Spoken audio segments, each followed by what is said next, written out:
welcome back to the best After Effects tutorial channel on YouTube. In this super simple tutorial we will learn how to make this amazing looking glitch effect, and this one is actually quite simple, just a few effects and actually one or two important tricks that you can always use, and we don't need any plugins, so it's super good to know that technique.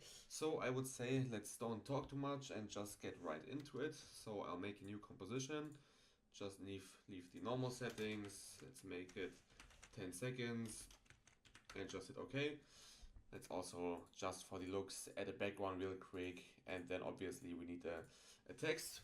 I'll just type an effect in here and scale this up by pressing S on the keyboard and scaling this up basically. And we can also hit the align settings on the right to align it to the center. And if you can't see the settings, just make sure they are activated in this window tab up here.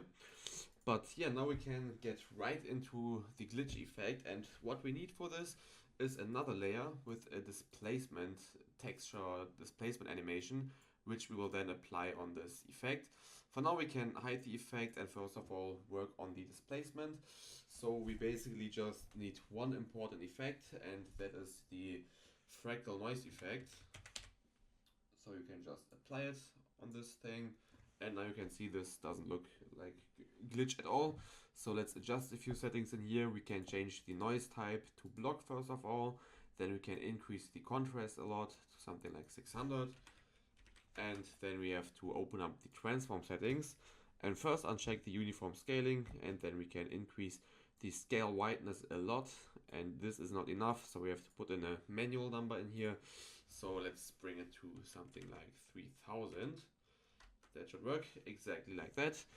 Then we can also animate this thing to give it continuous glitch effect. And here we can just put in a keyframe at evolution and then go to the end of our composition and just play with it a bit, so it just does some things. We could also play with the rotation a bit, but I think let's not do that for this example, but we can rotate this whole layer. So we can just press R on the keyboard and rotate it a little bit.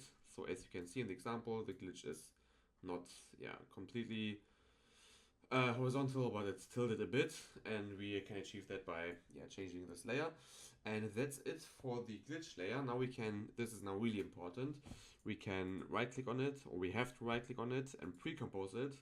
And here it's super important to check this setting instead the default one. So make sure this here is checked, and let's also give it a name just for the overview.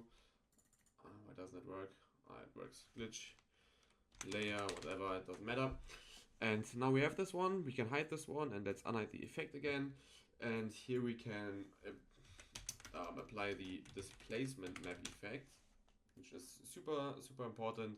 Can use it for different things, but yeah, for here let's just select the glitch layer now, and we can see this is already kind of glitched. And if we play this I think already looks kind of cool, but it doesn't look like super special. Like in here we have this action, it looks rough, it looks futuristic, it looks just really cool.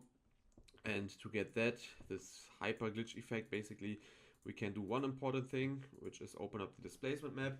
And now we really want to play on this horizontal thing. So as you can see, if we bring this up, we get this glitch effect. Oh, this will take some time to pre-render maybe. But basically what we want to do is play with this thing. And now we would have two ways. We could either animate this manually, so we could just go a few frames, bring this up and down and whatever. But that's unprofessional, so we will always work with expressions. So we can just right click this and go to edit expression. And no, my After Effects is glitchy today. Let's see if it works. Usually it's frozen a bit.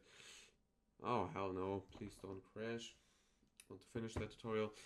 And now we can see this code that we can enter. And this is maybe looks complex, but it's not. We just have to put in one code line, which is the wiggle expression, then these things, and now we can put two values in here. First a small one like 12 and then 300. I think 12 is the amplitude and 300 is the frequency, but you can correct me on that.